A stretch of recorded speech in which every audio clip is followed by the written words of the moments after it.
Oggi incontriamo Otto D'Angelo, noto pittore friulano, e ci racconterà un attimino il suo percorso artistico, le esperienze che ha vissuto, le persone che ha incontrato.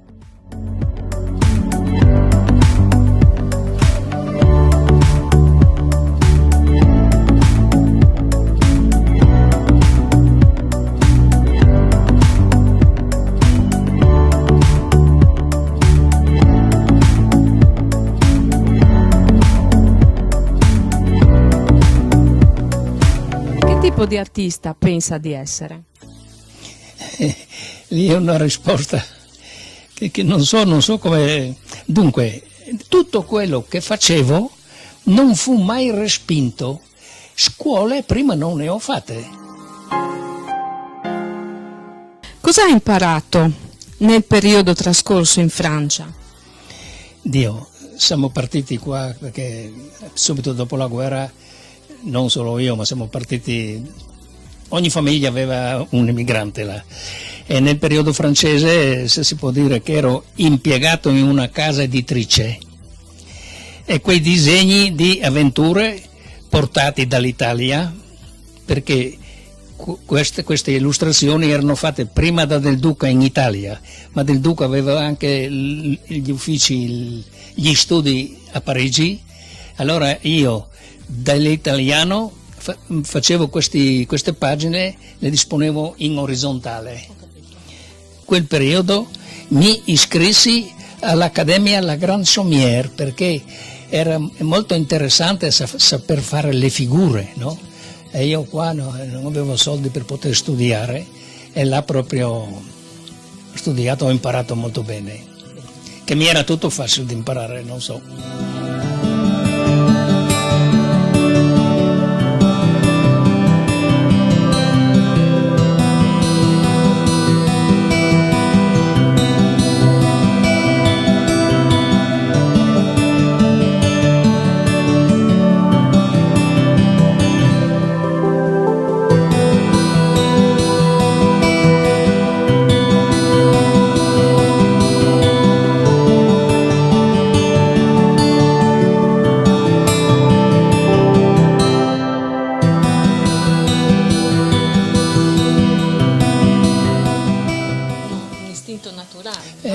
Sì, perché vengo di famiglie, non aveva neanche miseria, perché se aveva miseria aveva qualcosa, ha detto uno, neanche quella.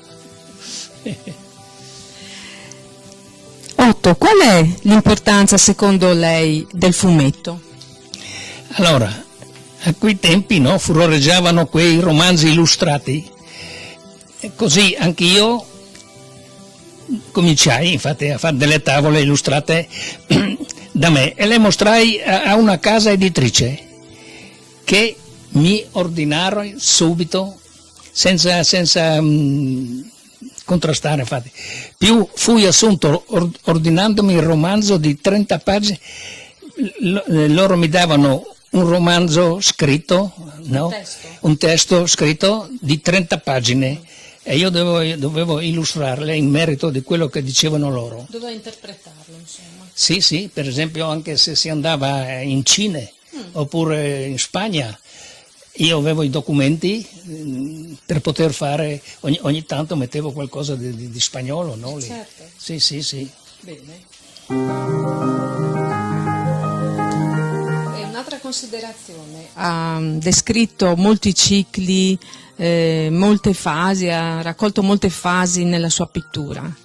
Le possiamo chiamare così oppure no? Mi dica lei. Come ho detto prima, io non ho risposte, perché come ero io, perché ero considerato in Francia, ma io ero talmente timido che erano i miei amici che mi presentavano, mi portavano là. Diventavo rosso per niente, che non sapevo neanche perché, no? E così io non sono stato nessuno, ecco. E forse ero uno dei migliori che eravamo là via, perché qui in Italia sono rimasto solo io di fumettista, no? E già nel 1940 tanto.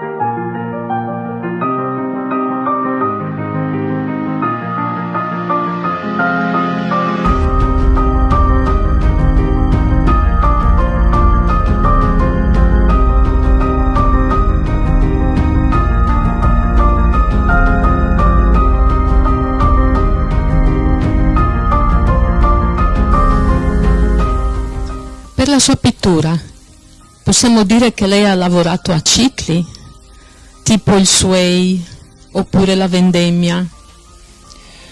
Anche lì non so come ho fatto, perché per esempio sono venuta gente che vendeva quadri in tutto il mondo di Montebelluna, quello mi faceva fare di tutto. Ho fatto tanta di quella roba, ho preso tanti soldi in quella volta, ma facevo paesaggi, facevo figure, non ho mai...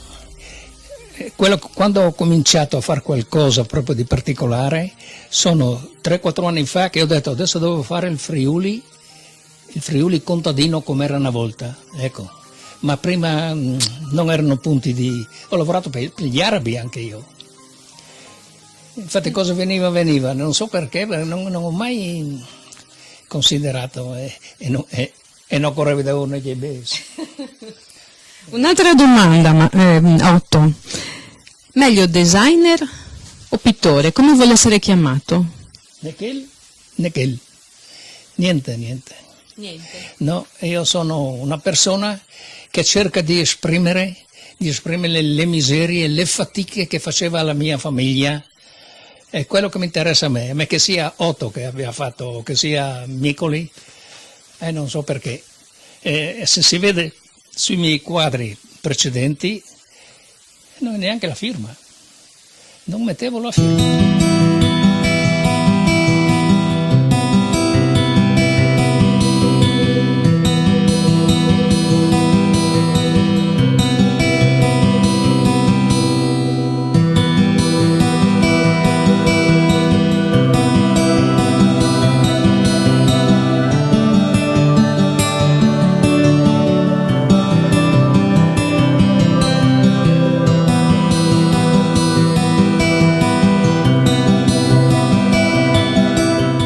Com'è nata la sua amicizia con Pietro Pittaro? Ma niente, eravamo a Udine quando facevano quella festa del vino là, vicino a Udine lì.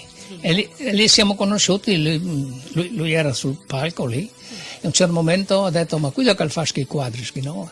E siamo conosciuti lì e adesso ci frequentiamo sempre. Quindi un'amicizia, insomma, un'amicizia profonda, di lunga data, insomma. Sì, lui mi porta sul vino e lui porta giù quadri e mi porta sul vino. È uno scambio equo, insomma. E un'altra considerazione, ci racconti la storia del carrello dipinto che noi abbiamo visto nel museo di Pietro Pittaro? E come devo... Lui arrivava qui, Otto, fammi le robe, no? Allora lui arrivava con queste attrezzature, portava dentro qui, fammi le 4, come si chiamano lì? Allora penso io, mi pare che ho fatto le 4 stagioni lì. Sì? Ecco, sono tutto contento lui, ma gliel'hanno rubato mi pare. No. L'ha ancora lì? Sì, noi almeno l'ultima volta che siamo passati c'era, insomma. Otto, che cosa dice, che cosa ci lascia, che cosa dice ai giovani che vogliono cimentarsi nella pittura? Non penso io sia la persona per poter indicare queste cose, perché quello che ho fatto io ho fatto sempre con passione, non è stata nessuna tecnica che mi ha deviato, no? Come fanno adesso, perché non vendono questa roba, cercano di fare magari impressionista o astratista, e io invece ho detto seguo la mia strada, perché una volta non mi consideravano per niente, perché facevo delle cose di scuola, no? E quei disegni che facevo io. Adesso sono rimasto solo, sono tutti che fanno schizzi là e adesso sono ricercato proprio per queste cose, no? Ci racconta un attimo il suo rapporto con le grafiche Tirelli? Allora, le grafiche Tirelli eravamo grandi amici noi, no? Siccome lui era nelle grafiche, arrivava ogni tanto lì, Otto fammi che etichette qua. Allora gli facevo, ma a un certo momento lui aveva tanto di quel lavoro, mi dice Otto, vieni su, dai, stai lì con me un poco. Oh, Dio, ma devo lasciare il lavoro, ho detto, no? Infatti anche se lasciavo il lavoro non è che guadagnavo giusto per mangiare, no? Sono andato lì e lì ho lavorato tanto con Tirelli, con tanto piacere, perché abbiamo abbiamo ripreso tutta la zona di Montebelluna, tutte quelle zone lì, e facevamo il vino.